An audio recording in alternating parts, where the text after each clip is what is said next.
entre os anos 50 e 60, as pessoas mais inteligentes que havia no movimento comunista, que era um grupo de filósofos alemães, filiados ao que eles chamavam Instituto de Pesquisas Sociais, também chamado como Escola de Frankfurt, começaram a perceber que as grandes contradições e conflitos do capitalismo estavam se dissolvendo. Então, o proletariado, por exemplo, já não podia ser a grande força revolucionária, porque ele tinha sido absorvido pelo capitalismo e estava servindo ao capitalismo. A condição de vida do proletariado tinha melhorado muito, eles estavam prosperando em toda parte, e eles estavam se sentindo muito bem no capitalismo e não queriam fazer revolução nenhuma. As nações exploradas também, né, viviam praticamente da ajuda dos seus exploradores, como a própria Cuba. Cuba vivia do dinheiro americano. Eu acho que saiu o dinheiro americano, antes reclamava porque o dinheiro americano estava lá, agora reclama porque não está mais lá. Então, as contradições todas acabaram. Então, como é que nós vamos destruir o capitalismo se não há contradições internas nele que nós possamos explorar?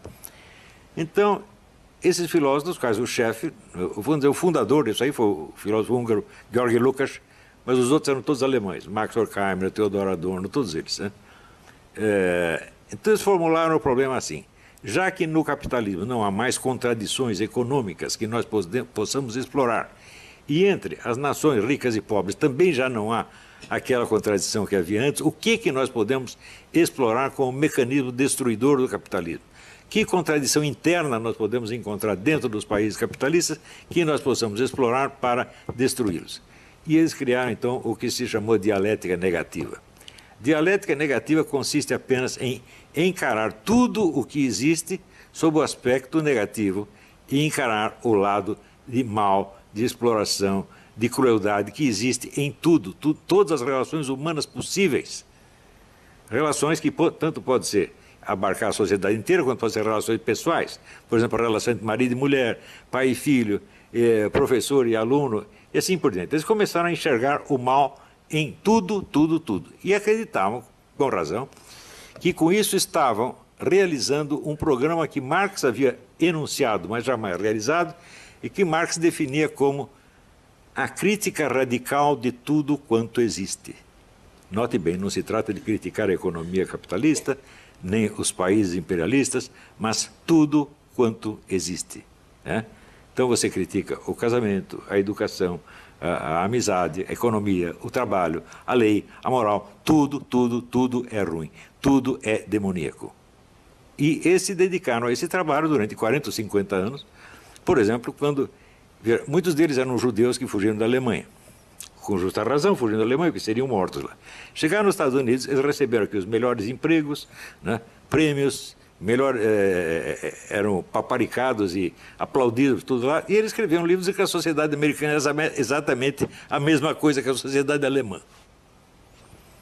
Você fala, eles são loucos? Não, eles são simplesmente os autores da dialética negativa. Eles veem tudo pelo lado mal, inclusive as melhores coisas que existem. Ora, quando você se torna o crítico radical de tudo quanto existe, você se colocou acima da realidade existente. Toda a realidade é má e você é o crítico que a examina, analisa e condena. Automaticamente você está colocado acima da realidade, acima do universo, não apenas acima desta sociedade onde você vive, mas acima do universo inteiro. Só que, um momento, em que você se transformou? Você virou Deus? Porque você está acima? Não. Porque Deus está acima de fato, mas Deus não cria o mundo para criticar o mundo, e sim para salvá-lo. Ou seja, você, quando se torna o crítico radical de tudo quanto existe, você se transformou no demônio. E o demônio, evidentemente, está livre de todas as obrigações humanas. O demônio só tem direitos, e o direito dele é fazer o mal contra aquilo que é mal. Como tudo é mal, ele pode fazer o mal contra tudo, e ele jamais será condenado e nem acusado. Veja, isto quer dizer que esta política esquerdista hoje, ela tem sobre o seu público, especialmente o público jovem, um tipo de atrativo que é completamente diferente da que tinha antes. Antes tratava-se de fazer o mal em nome de um bem. Agora não precisa mais o bem. Agora, o mal é em si mesmo uma superioridade. Tão logo você aderiu a esta política, você está acima da humanidade. Você jamais é submetido a exame. Você é o examinador, você é o julgador e você é o carrasco que vai destruir tudo. E você jamais será examinado. Vejam, aconteceu um fenômeno, um fato singular, muito significativo. Após ter jogado milhões de jovens contra seus pais, contra seus professores, contra as leis, contra a moral, contra tudo, um dia o professor Theodor Adorno teve o desprazer de ver os alunos da faculdade invadirem a sua sala e começarem a quebrar tudo. E aí ele ficou, não, peraí, aí já é dialética negativa demais. Isso aí não pode. Então, isso quer dizer, o dialético negativo, o acusador universal, ele está acima de todas as acusações. Ele não pode ser acusado, ele não pode ser sequer analisado. É o tipo invisível que vê tudo. Ele é o olho que tudo vê, para usar um antigo simbolismo esotérico. Ele é o olho que tudo vê e ele jamais é visto. É por isso que o pessoal da direita, você perguntar assim, quantos livros de direita você leu destruindo, por exemplo, a filosofia do Theodor Adorno? Nenhum. Quantos livros de direita destruindo a filosofia de Georg Lukács? Nenhum. Toda a bibliografia direitista que existe critica o socialismo, critica o marxismo, critica vários programas políticos, mas nunca vai à profundidade da filosofia da dialética negativa. Nunca. E por isso essa dialética negativa ela sempre sobrevive e pode se refazer e se reconstruir depois das piores derrotas. Então isso quer dizer que enquanto esta filosofia da Escola de Frankfurt não for totalmente destruída, ela vai se renovar e vai reconstruir o movimento comunista milhões de vezes. Isso nunca acaba, porque isso é indestrutível. Veja, a destruição não é destrutível. A destruição vive apenas de destruir. Ou seja, nós podemos dizer que o pessoal da Escola de Frankfurt descobriu o segredo da vida eterna. Eles podem viver eternamente. É só viver da destruição e jamais propor nada positivo. Quando propor alguma coisa, propõe sob o nome de positivo algo negativo. Por exemplo, operar crianças de 5 anos, um menino de 5 anos que diz que é menina, você já manda operá-lo. Ela corta o órgão sexual dele e pronto, virou menino. Pode haver algo de bom nisso, é claro que isso é apenas destruição. Você não sabe o que vai ser desse menino mais tarde. Você não sabe se ele vai querer o seu órgão sexual de volta. Mas não precisa saber. Como é a destruição, e a destruição é sempre positiva, vamos em frente. E assim por diante. Quando você propõe... Um momentinho, deixa eu tomar uma água.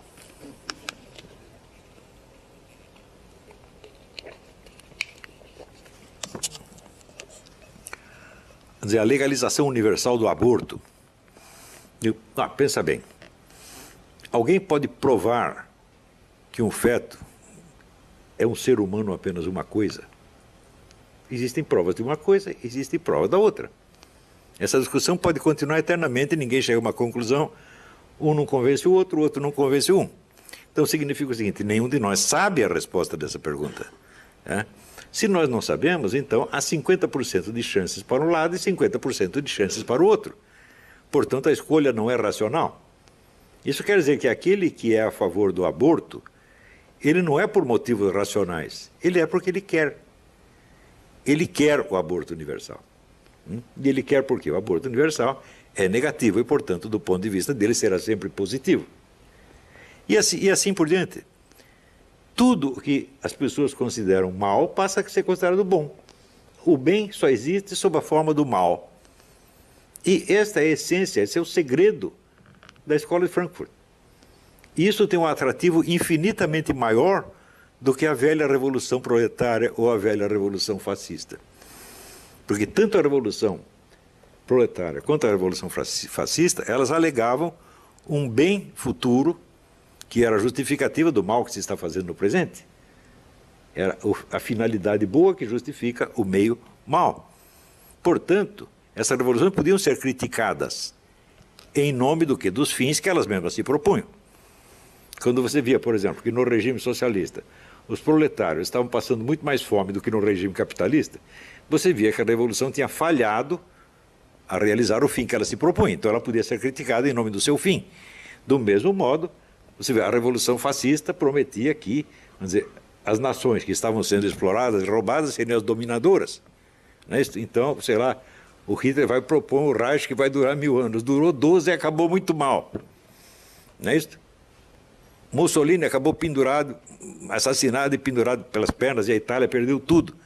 Então, essas revoluções podiam ser criticadas em nome dos fins positivos em nome dos quais elas faziam mal. Mas a nova revolução, a revolução da dialética negativa, não pode ser criticada por nada. Porque ela tem o monopólio da crítica, ela tem o monopólio do discurso destrutivo. E o monopólio do discurso destrutivo transforma o seu portador num tipo sobre-humano. Ele jamais pode ser condenado em nome de nada, nem mesmo da própria revolução. Você vê que os antigos comunistas ainda tinham a possibilidade de ter que fazer uma autocrítica. Nós erramos em tal ponto. Agora não há mais erro, meu Deus do céu. Está entendendo? O poder atrativo desta coisa é ilimitado. E pela mesma razão, não adianta discutir contra esta revolução com os argumentos e armas com que se usava contra a revolução proletária e a revolução fascista. Não adianta mais. As pessoas não são mais acessíveis a esse tipo de argumento, por quê? Elas são sobre-humanas. Você percebe? Um sujeito, por exemplo, que ele nasceu homem, decidiu virar mulher. Bom, alguns acabam parecendo mulher mesmo, mas a maioria não acontece, o sujeito continua parecendo homem. Então você olha e vê um homem, mas ele diz, mas eu me sinto mulher e você não tem o direito de me olhar como os seus olhos me veem, você tem que me olhar como eu quero ser visto. Isso quer dizer que a piada do Groucho Marx, afinal você vai confiar em mim ou nos seus próprios olhos? Virou realidade. Você tem que negar, você tem que furar os seus olhos. Né? Você não tem o direito de enxergar as coisas como você as enxerga. Você tem que enxergar como o seu interlocutor quer ser enxergado. Então ele se colocou numa posição supra-humana. Ele não está mais em condição de ser julgado pelos mesmos critérios com que nós somos julgados. Ou seja, ele pode nos proibir de falar, sem jamais ser acusado de opressor ou de estar fazendo censura. Ele impedir você de falar significa o quê? Isso é liberdade de imprensa. Né? Em Cuba existe liberdade de imprensa, tanto que todos os jornalistas estão na cadeia. Colocá-los na cadeia é liberdade de imprensa. Por quê? Cuba não pode ser julgada por critérios humanos. Cuba não tem mais uma finalidade positiva que ela precise alcançar para justificar a sua revolução. O seu fracasso se transformou no seu sucesso, porque quem determina o que é fracasso ou sucesso são eles mesmos. Fidel Castro, muitas vezes, quando a pessoa diz, não, mas o povo cubano está passando fome, diz que nós não temos aqui esse consumismo obsceno que vocês têm nos Estados Unidos. Nós comemos apenas o que é necessário. Né? Vocês comem 2 bifes todos os dias, nós comemos 1 bife por ano. E está muito orgulhoso disso. Né? Ou seja, o fracasso se torna um sucesso. Por quê? Porque o mal se tornou bem. E todo o bem que existe... Me diga uma coisa, existe algum bem humano que seja absoluto? Não. Nós somos apenas humanos, nós não somos Deus. O bem absoluto só Deus consegue fazer. Tudo que nós fazemos, nós dizemos assim, o bem predomina. Mas não quer dizer que ele seja 100%. Ele é, digamos, 90%, 80%. E nós nos satisfazemos com isso. Mas eles, onde houver 10% de mal, eles vão dizer que é tudo mal. E esse pequeno mal, ele está presente em tudo.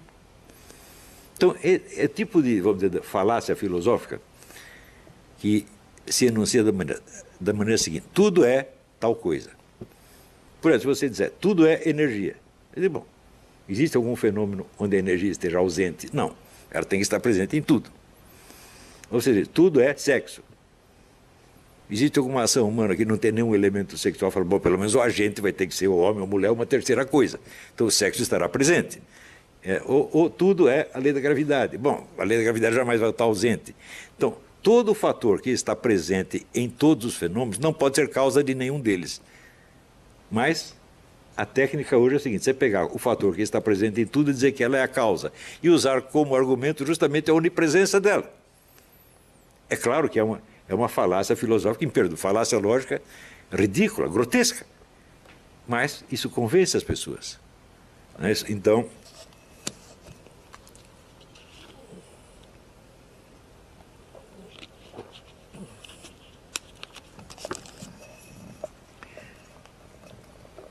viram, tanto nos Estados Unidos quanto na América Latina, e especialmente no Brasil, esse tipo de filosofia tomou conta de toda a mídia e de todas as universidades. Não sobrou nada fora. No Brasil, eu assisti esse fenômeno, porque a partir dos anos 60, logo após a ditadura militar, os comunistas, vendo que tinham sido derrotados, expulsos do campo eleitoral político, decidiram usar a estratégia do Antônio Gramsci, que era da Revolução Cultural. Fazer a Revolução Cultural primeiro, a Revolução Política depois. Então, tem que tomar a mídia, as editoras, as universidades, etc., etc., lentamente, devagarinho, e sem dizer que é propaganda socialista, porque o objetivo do Antônio Gramsci, ele mesmo definiu assim: nós vamos fazer com que todos sejam socialistas sem saber. Então, é por isso que eu